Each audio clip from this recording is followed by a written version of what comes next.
গভীর রাতে ভারত পাকিস্তানে ৩টা লোকেশনে ৯টা টার্গেটে মিসাইল আক্রমণ করেছে। আমরা অনুমান করতে পারি এই আক্রমণ একটা ফুল স্কেল যুদ্ধে পর্যবসিত হতে পারে। পাকিস্তান আর্মি ২টা ভারতীয় জেট ভূপাতিত করেছে। ভারতের মিসাইল আক্রমণে পাকিস্তানের ৩জন নাগরিক নিহত হয়েছে, যার মধ্যে একজন শিশু। এই প্রসঙ্গে বহুল আলোচিত গাজওয়াতুল হিন্দ নিয়ে আমরা আজকে কথা বলবো। এইটা এমন একটা ধারণা নিয়ে যেটা একদিকে জিহাদের স্লোগান, আবার অন্যদিকে রাষ্ট্রীয় ভয়ের পুঁজি। গাজওয়াতুল হিন্দ শব্দটা শুনলেই কানে বেজে ওঠে ধর্মীয় যুদ্ধ, আগ্রাসন এবং এক গভীর ধর্মীয় আবেগের প্রতিধ্বনি। কিন্তু আসলে এটা কি? কোথা থেকে এলো এই কথা? আর কেন একবিংশ শতাব্দীতে এসে আবার মাথাচাড়া দিয়ে উঠেছে সেই পুরনো মিথ? আর কেনই বা বলছি এই গাজওয়াতুল হিন্দ সম্ভবত শুরু হয়েছে আর ভারত পরাজয়ের পথে অগ্রসর হচ্ছে? আসুন ইতিহাস, ধর্মতত্ত্ব এবং রাজনীতির সীমানা পেরিয়ে খুঁজে বের করার চেষ্টা করি এই ধারণার উৎস, ব্যবহার এবং পরিণতি সম্পর্কে। গাজওয়াত শব্দটা ইসলামী পরিভাষায় ব্যবহৃত হয় ওই সমস্ত যুদ্ধে যেখানে নবী রাসূল স্বয়ং অংশগ্রহণ করেছিলেন। আর হিন্দ মানে ভারত, এই দুটো শব্দ মিলে দাঁড়ায় হিন্দের যুদ্ধ। কিছু হাদিসে উল্লেখ করে ভবিষ্যতে মুসলমানরা হিন্দ বিজয় করবে, যেমন সুনান আল নাসাই এবং মুসনাদে আহমেদে একটা বর্ণনায় বলা হয়েছে, আমার উম্মতের একটা বাহিনী হিন্দের সঙ্গে যুদ্ধ করবে, আল্লাহ তাদের ক্ষমা করবেন। তবে ইসলামিক স্কলারেরা অনেকেই বলেন যে এই হাদিসগুলোর সনদ দুর্বল এবং এগুলোকে ঐতিহাসিক ভাষ্য হিসেবে ধরা যায়, কিন্তু তা দিয়ে আধুনিক রাজনৈতিক সহিংসতার বৈধতা পাওয়া যায় না।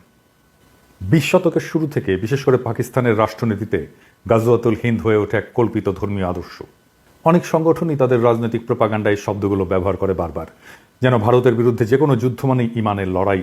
এই ধারণা ব্যবহার করে রাষ্ট্রীয় সহিংসতা, সীমান্ত সন্ত্রাসকে বৈধতা দেওয়ার চেষ্টা করা হয়। আবার পাশাপাশি এই টার্মটাকে ধরেও ভারতের মুসলমানদের সন্দেহের চোখে দেখার সুযোগটাকে সৃষ্টি করা হয়। কিন্তু এটা কি আক্ষরিক অর্থে যুদ্ধ নাকি প্রতীকী যুদ্ধ? সেই যুদ্ধ কি শুরু হয়েছে? আর যদি শুরু হয় তাহলে কিভাবে শুরু হয়েছে? আর এই যুদ্ধের পরিণতি বা কি? আমার মনে হয় এই লড়াই শুরু হয়েছে, আর এটা শুরু করেছে বিজেপি আর আরএসএস এর হিন্দুত্ববাদী রাজনীতি দিয়ে। এই যুদ্ধটা বাস্তবে অস্ত্রের নয়, বরং পরিচয় নির্মাণের যুদ্ধ, যা ভারতীয় উপমহাদেশকে ঠেলে দিয়েছে একত্ববাদের প্রবণতা এবং আত্মবিরোধী সংকটের দিকে। কিভাবে? ইসলামকে মোকাবেলা করতে গিয়ে হিন্দুত্ববাদ হিন্দু ধর্মের আত্মবিনাশ ডেকে আনছে। এমন একটা আত্মঘাতী প্রকল্পে তারা লিপ্ত হয়েছে যা আদতে শেষ বিচারে হিন্দু ধর্মকেই ধ্বংস করে দেবে। হিন্দুত্ববাদ যতটা না ইসলাম বিরোধী, তার চেয়েও বেশি হিন্দু ধর্ম বিরোধী। কারণ ইসলামকে পরাস্ত করতে গিয়ে সে নিজেরই ধর্মকে এমন এক কাঠামোর ভেতরে বন্দী করতে চায় যা ইসলামিক তৌহিদ বা মনোথেইজমের ছায়া। ইসলাম এবং হিন্দু ধর্মের মূল তফাৎ হচ্ছে বহুত্ববাদ বনাম একত্ববাদ। দুই ধর্মের দুই আত্মা। ইসলাম জন্ম থেকে একত্ববাদী এবং তার ইমানের কেন্দ্রে এক এবং অদ্বিতীয় আল্লাহর ধারণা। হিন্দু ধর্ম ঠিক তার উল্টো, সে দাঁড়িয়ে আছে বহু পথ, বহু দেব, বহু সাধনার উপরে। তন্ত্র, যোগ, শাক্ত, বৈষ্ণব, শৈব, অদ্বৈত, এক একটা ধারা, এক একটা জগৎ। ভগবদ্গীতায় কৃষ্ণ বলেছেন যে যে যেভাবে আমাকে চায় আমি সেভাবেই তার কাছে ধরা দিই। এই কথাটাই হিন্দু ধর্মের বহুত্ববাদী হৃদয়। কিন্তু হিন্দুত্ববাদ ইসলামকে পরাস্ত করতে গিয়ে ইসলামিক কাঠামো গ্রহণ করে ফেলে। হিন্দুত্ববাদের মূল সমস্যা হলো এটা ইসলাম বা খ্রিস্টান মতবাদকে প্রতিযোগী ভাবতে গিয়ে তাদের কাঠামোকে নিজের অস্ত্র বানাতে চায়। যেমন এক জাতি, এক ভাষা, এক পরিচয়, এক সংস্কৃতি। এই সমস্ত ধারণা ইসলামী উম্মা বা খ্রিস্টান নেশন স্টেটের ধারণার কাছাকাছি। হিন্দুদের মাঝে ঐক্য প্রতিষ্ঠা করতে গিয়ে সে এক দেবতা, এক আচার, এক ভাষার সন্ধান করে। এই কারণেই সে নিজের ধ্বংস ডেকে আনে। কারণ হিন্দু ধর্ম কখনো ঐক্য দিয়ে টিকে ছিল না, টিকে ছিল সহাবস্থানে। একত্ববাদের দিকে ঝুঁকে পড়া মানেই তৌহিদের বিজয়। যখন হিন্দুত্ববাদ ইসলামকে ফাইট করতে যায় তখন সে আসলে তৌহিদেরই জয় নিশ্চিত করে।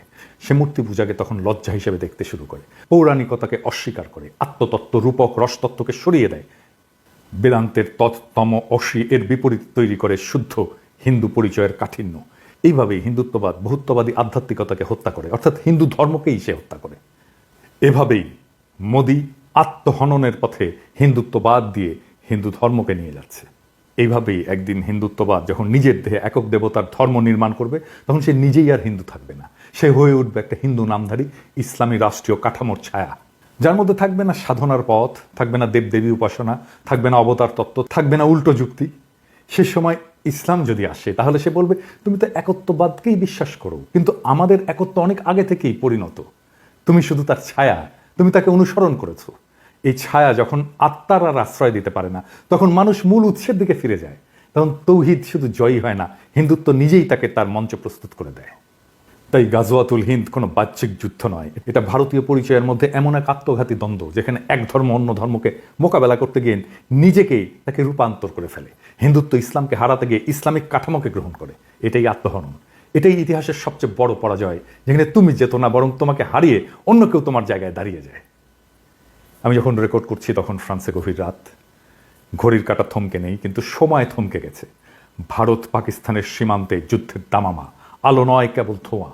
পাকিস্তান দাবি করেছে ভারতের হামলায় নিহত হয়েছে 3 জন নিরস্ত্র মানুষ, একজন শিশু যার হাতে ছিল খেলনা, কোনো বন্দুক না। এটাই কি সেই যুদ্ধ যেটা বহুদিন ধরে গল্পে ছিল, হাদিসে ছিল, প্রপাগান্ডায় ছিল?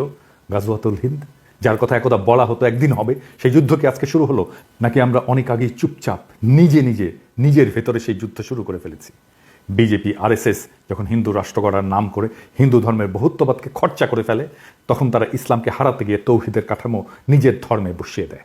আর এভাবেই গাজওয়াতুল হিন্দ কোনো মুসলিম বাহিনীর হাতে নয়, হিন্দুত্ববাদের হাতে ভারতের ভেতরেই শুরু হয়ে যায়। এখন যারা বলবে ভারত জিতেছে, তারা হয়তো মৃতদেহ গুনছে না। কারণ এই যুদ্ধে পরাজয় মানে শুধু শত্রুর জয় নয়, নিজের পরিচয় হারিয়ে ফেলা, নিজের আধ্যাত্মিকতাকে পোড়ানো, নিজের ধর্মকে কাঠিন্যে মুড়ে দেওয়া। হিন্দুত্ব যখন অদ্বৈতবাদ দিয়ে এক পথে হাঁটতে চায়, তখন সে নিজেই নিজের সমস্ত পথ হারায়। আর তখন ইসলাম আসলে আর কিছু করেও না, সে শুধু দাঁড়িয়ে থাকা দেখে কিভাবে তার প্রতিদ্বন্দ্বী নিজেকেই প্রতিলিপি করে ফেলে। এই যুদ্ধের শেষে কি থাকবে? ভবিষ্যৎ হয়তো বলবে এই অঞ্চলে একদিন এমন এক ধর্ম ছিল যার নাম হিন্দু ধর্ম, যার অসংখ্য পথ ছিল, দেবতা ছিল, রূপক ছিল, নারী শক্তির পূজা ছিল, কিন্তু সে নিজেই নিজের শরীর পোড়ায় হিন্দু রাষ্ট্র নামের যজ্ঞকুণ্ডে। এই হলো গাজওয়াতুল হিন্দ, যেখানে শত্রু বাইরের কেউ নয়, শত্রু হয়ে ওঠে নিজের ভেতরের ভয়, প্রতিক্রিয়া আর পরিচয়হীনতা। এই হলো সেই সাংস্কৃতিক সুইসাইড, যার শেষে আর ধর্ম থাকে না, থাকে শুধু রাষ্ট্র। আর সেই রাষ্ট্রে মানুষও থাকবে না, থাকবে শুধু বিজয় লিখে রাখা এক শূন্যতা, এক ঐতিহাসিক পরাজয়, যার শুরুটা ভারতের হিন্দুত্ববাদীদের হাতে, যারা হিন্দু ধর্মকে বিজয়ী করতে গিয়ে আখেরে তার নিজের ধর্মকেই পরাজিত করে ফেলে।